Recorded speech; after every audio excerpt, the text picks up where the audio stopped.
the fact that I'm here in Manhattan, exhibiting this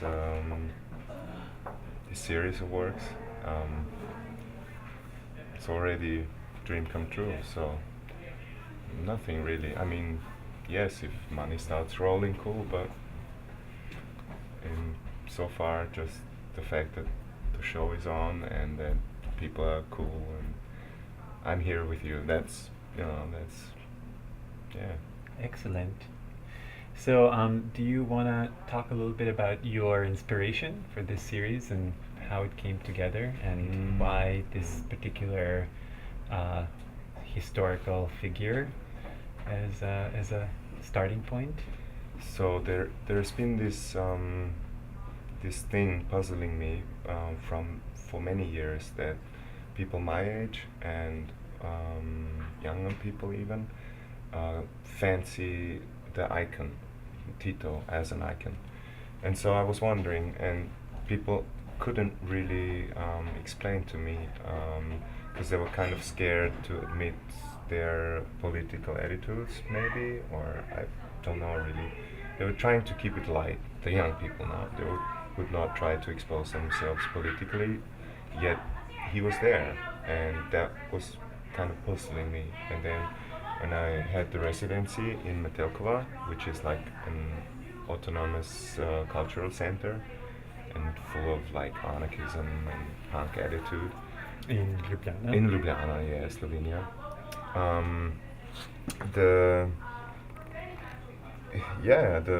the thing that I thought would be worth putting energy into was a series, well, kind of experimental series of paintings,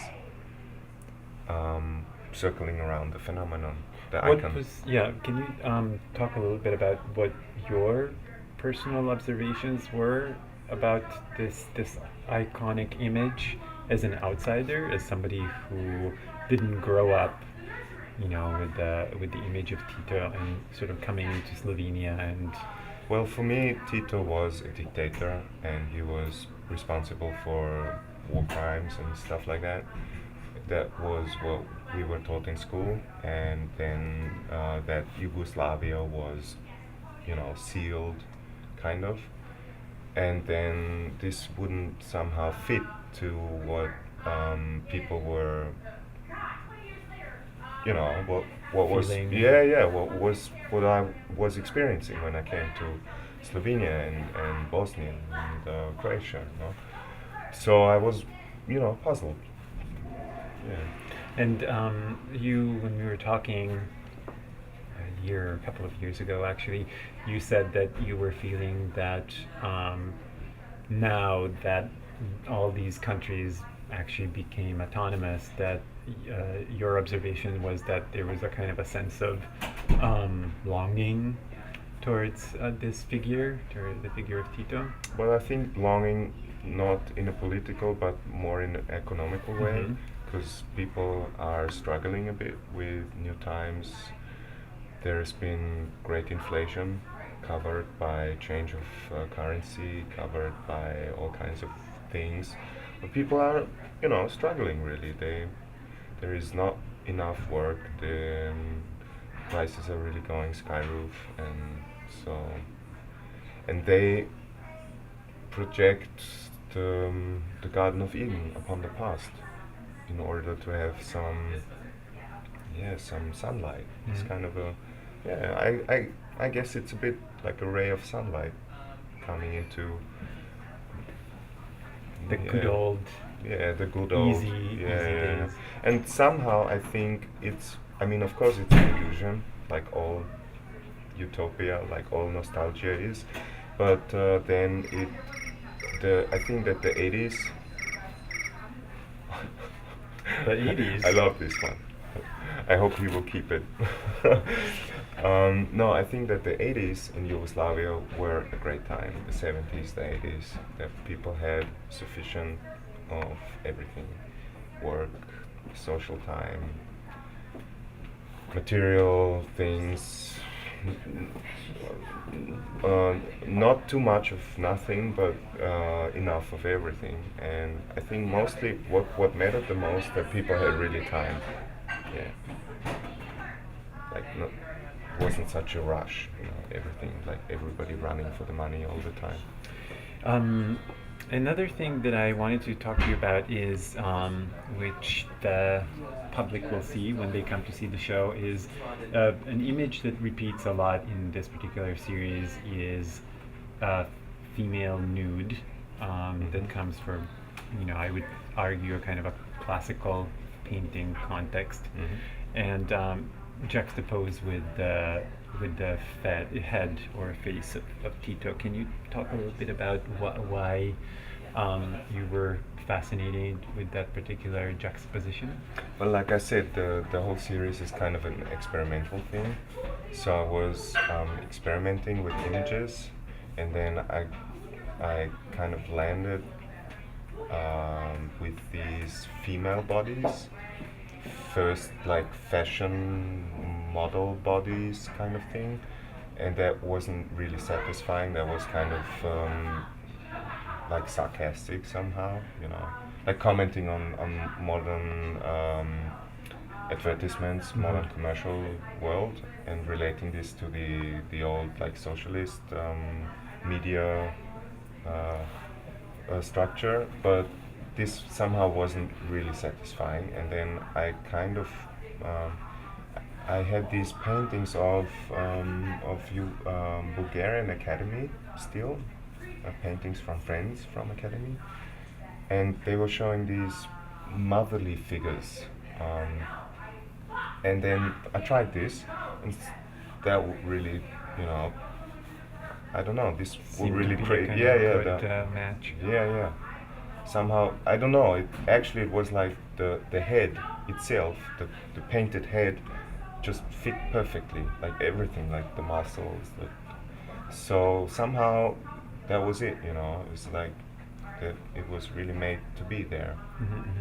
Can This- you tell me a little bit, considering that for many people, Tito is still a kind of you know, a sacred figure, if I can put it. I'm exaggerating a little bit, of course. Well, he Um, put in a lot of effort. Yeah, exactly. So Do you did you because your work, these paintings were already shown in Europe. Can you and in a place in a country where this iconography is very recognizable and meaningful to the people who live there, what were your observations in terms of the reaction that people had when you put this iconic image, which for many people is still very kind of holy, when you put it On the you know, test. on the test, or on this female figure. Okay. Was there did people feel, or did you feel that you were doing something that was controversial? I mean, the thing is that the reaction I was expecting was much more controversial than it actually what happened. People were laughing and pleased to see this, pleased in a way that they would appreciate their own emotional reaction to it. That was kind of liberating for them. But but I have to say that I was showing to academics and young people, so I don't know what would happen if I was to show this to a crowd of veterans from the Second World War, partisans, people that really gave their blood for the idea that he stands for. And but I wouldn't be afraid, because I would try to argue that what the way that they feel towards this person is very closely related to how I feel, or maybe other people feel towards their mother, which is kind of a great passion, love, admiration, but also somehow this dictator kind of fear, or uncanny feeling towards the body of the mother.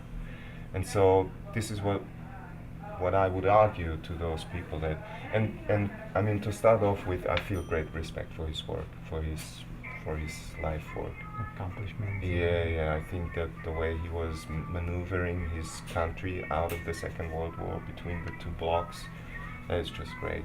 So, and I only got to learn that with time. Like I said before, when I was in school, he was just, like a plain dictator and nothing else. And so now I got to know much more about the history, and I think that he was doing a magnificent job, and he was out there for the folk. And so I think that's cool. I'm Walter Steinacher from Austria, and I'm living in Slovenia, and I'm European. And I'm Ivan Talijancic, who curated the exhibition Yugostalgia at here now until the end of April.